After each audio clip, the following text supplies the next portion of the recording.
Consciencia y autoconsciencia. Segunda parte. La práctica del desarrollo de la autoconsciencia bien puede comenzar por hacer un estudio de los hábitos, expresiones o aspectos más notables de esa falsa personalidad. Eso sería tomarnos unos momentos cada día para analizarnos, para meditar, para discernir cómo actuamos, cómo pensamos, cómo respondemos. En otras conferencias se ha hablado de la autoprogramación por las mañanas al despertar, una visualización o imaginación de cómo desearíamos pasar ese día, cómo desearíamos pensar, sentir, actuar. Y he hablado de otro ejercicio que es la retrospección, que es por la noche, que es volver a visualizar todo lo que hemos hecho. Dónde hemos hecho bien, dónde hemos hecho mal, dónde hemos metido la pata, si hemos actuado correctamente. Eso es, si se hace de una manera seria, profunda, eso es ser autoconscientes.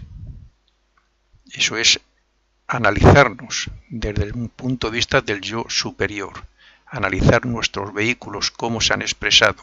Algunas veces hemos sido nosotros como yo, los que hemos utilizado esos vehículos conscientemente y ha sido correctamente, y otras veces han actuado ellos sin que nosotros nos hayamos dado cuenta, sobre todo la mente.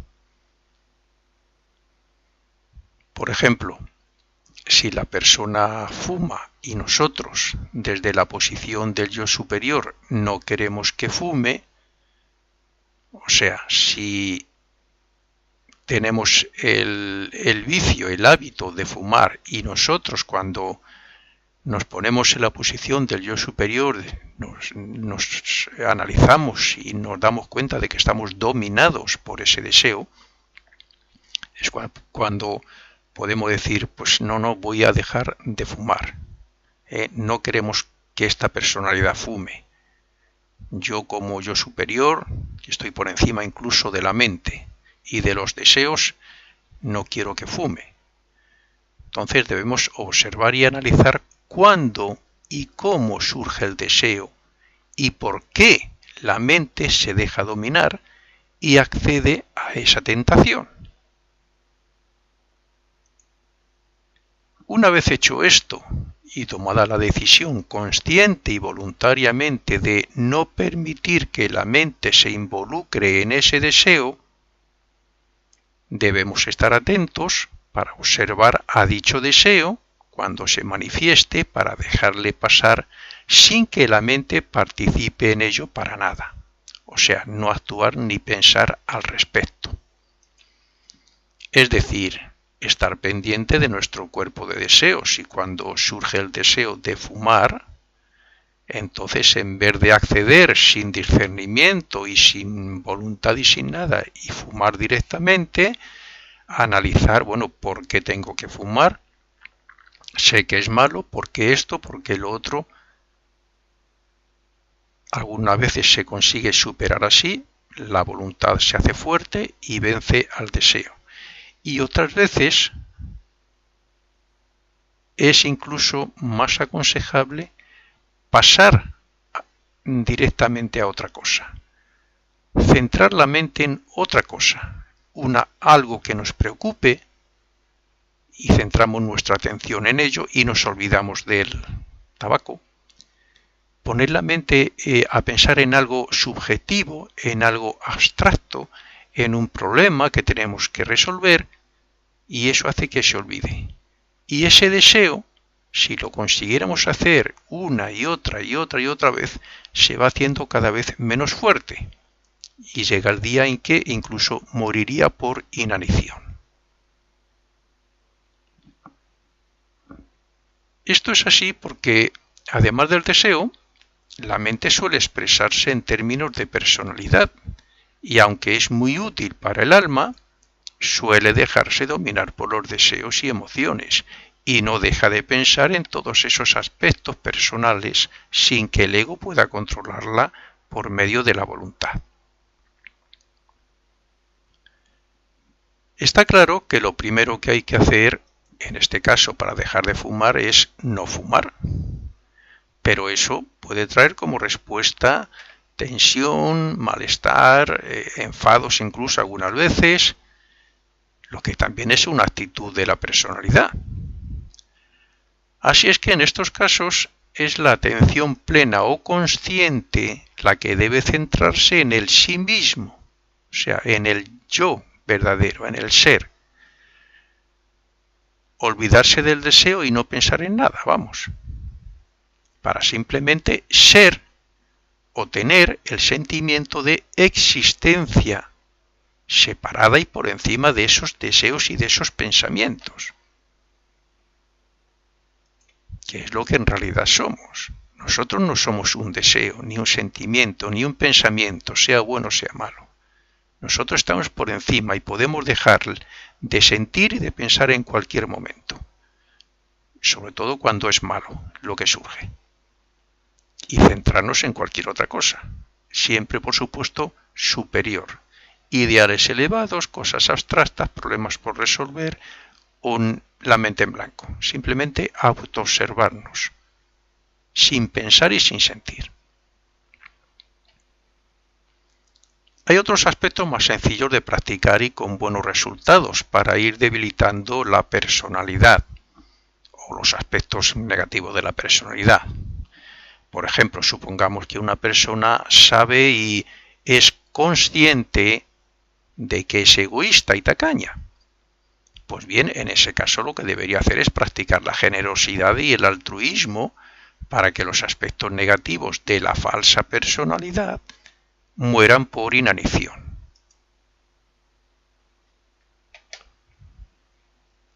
Es evidente que la autoconsciencia no se desarrolla de un día para otro.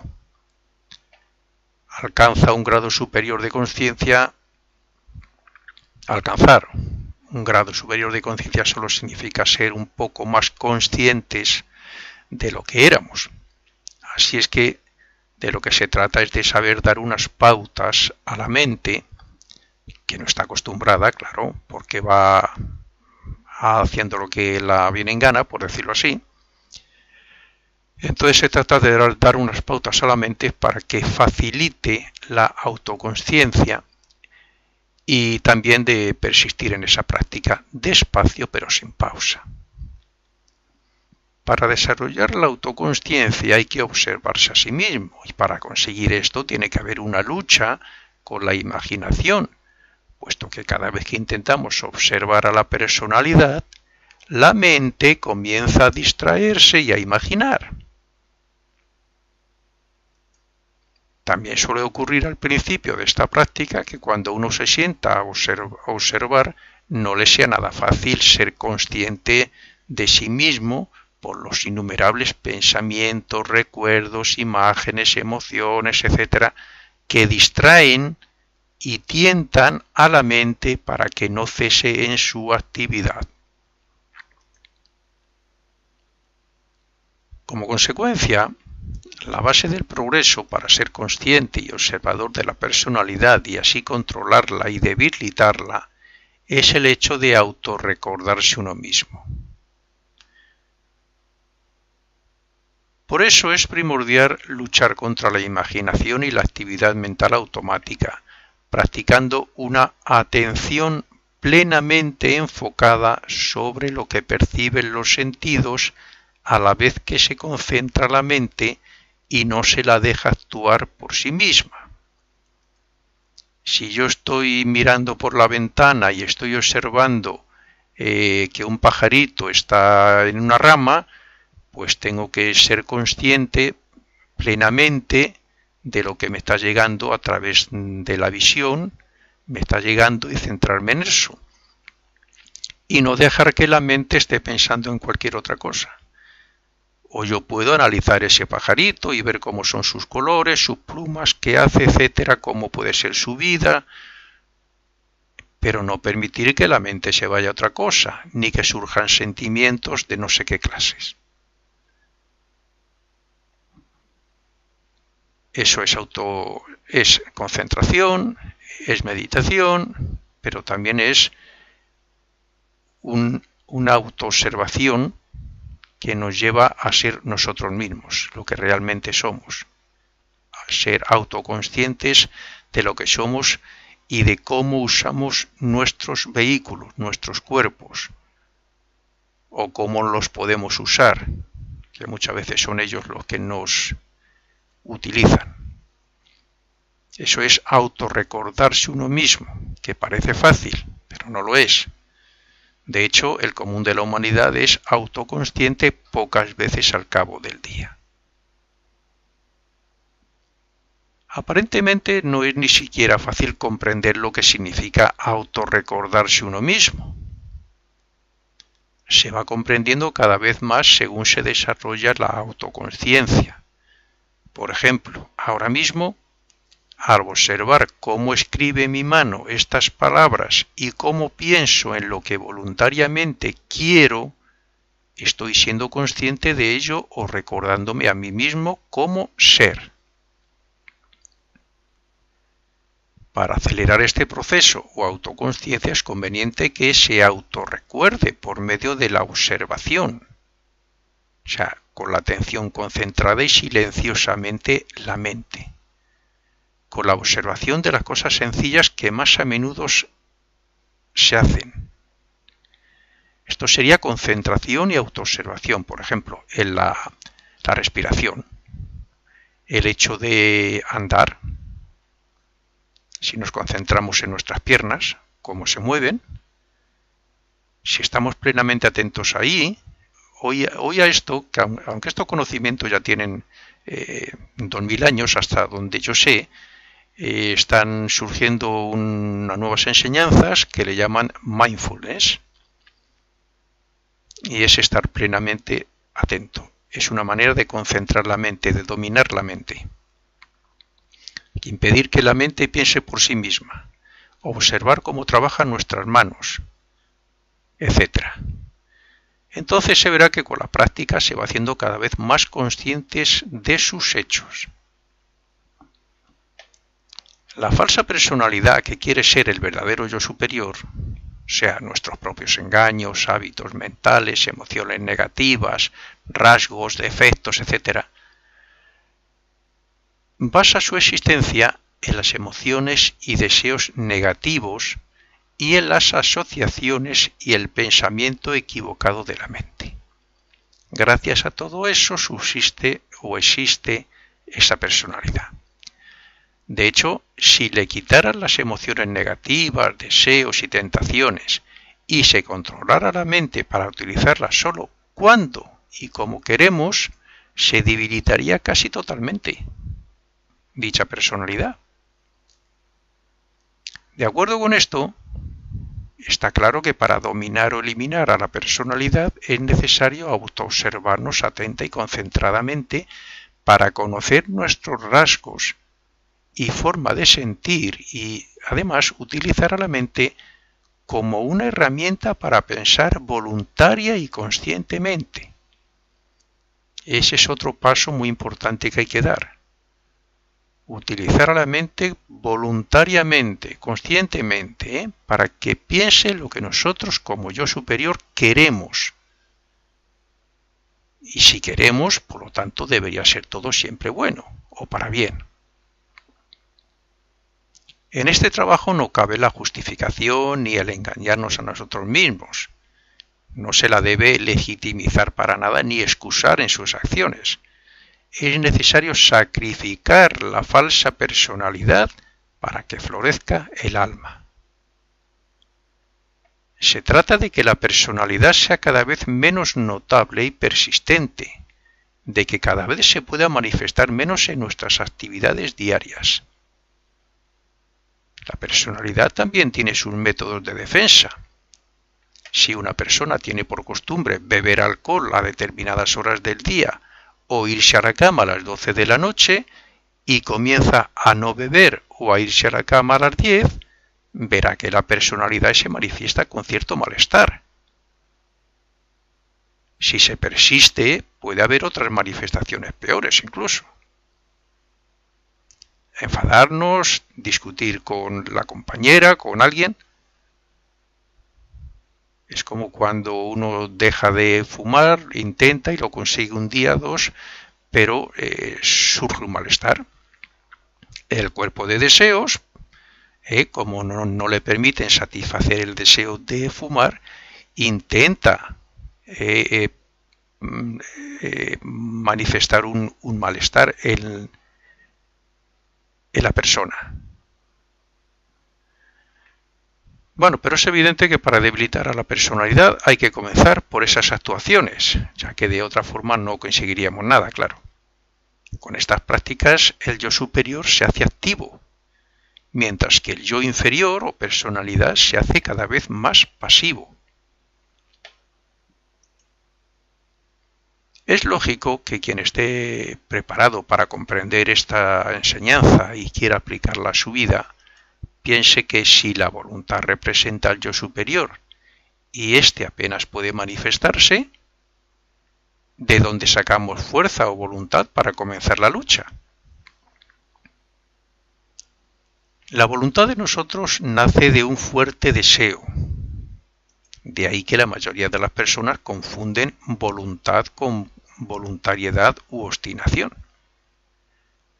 La voluntad se desarrolla creando causas nuevas y utilizándola en la atención concentrada de la mente sobre el sentir y el pensar.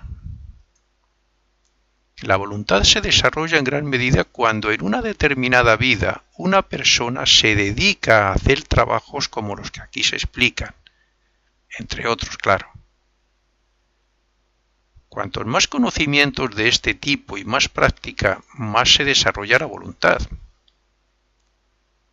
Las líneas de trabajo más importantes para llevar a cabo son la observación del cuerpo de deseos, o sea, de los deseos, los sentimientos, las emociones, para conocerlos y diferenciarlos del yo superior, de nuestra buena voluntad, por decirlo así. También sería la observación de la mente para ver cómo y qué piensa y así saber que tampoco es el yo superior, porque cuando la observamos ya ese mismo hecho y luego cuando vemos lo que piensa, pues nos hace ver claramente que no somos la mente. Y por otro lado, la voluntad que se debe desarrollar respecto a todo lo anterior. La voluntad común del hombre es más bien pequeñas voluntades esporádicas que cambian muy a menudo. Los resultados de lo que llamamos voluntad están relacionados con el esfuerzo y el sacrificio por algo que deseamos, para lo cual se necesita conocimiento.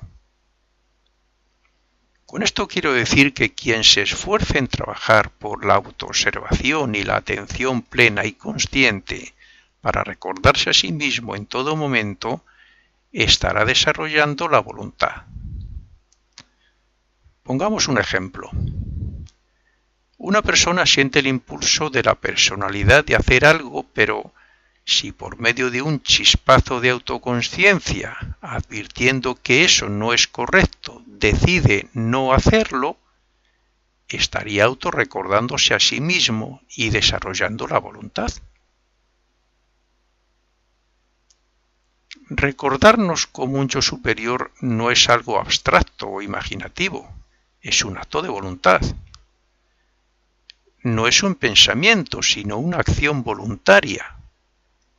Ni tampoco repitiendo, como algunos dicen, yo soy yo, se consigue nada. Cada vez que nos autorrecordamos aumentamos el poder del ego. Pensando conscientemente antes de actuar se desarrolla la voluntad. Pero si nos esforzamos por hacer algo más y mejor cada día, a la vez cambiaremos la personalidad hacia un aspecto más positivo, moral, intelectual y espiritual. En la vida se suele hacer lo que se puede, pero si queremos cambiar, hay que hacer más de eso. El desarrollo de la autoconsciencia es muy importante también respecto a las decisiones. Las decisiones del común de la humanidad tienen poca validez, según se encuentre de ánimos o de deseos. La voluntad así tomará decisiones en un momento dado, pero al poco rato y según el nuevo estado emocional o mental puede cambiarlo. Las verdaderas decisiones son tomadas con consciencia y de una forma voluntaria. Nuestras decisiones más comunes son respuestas a los sucesos de nuestra vida. Mientras no nos esforcemos por ser, por recordar, por no olvidar o no dejarnos llevar, y por realizar algo superior cada día, no conseguiremos nada. Para progresar es necesario tener presente estos ejercicios a diario. Hay que analizarse uno mismo para ponerse a trabajar. Hay que ver qué obstáculos hay que superar y qué virtudes desarrollar. Hay que pensar correctamente y hay que tener voluntad de alma y no deseo personal o cabezonería.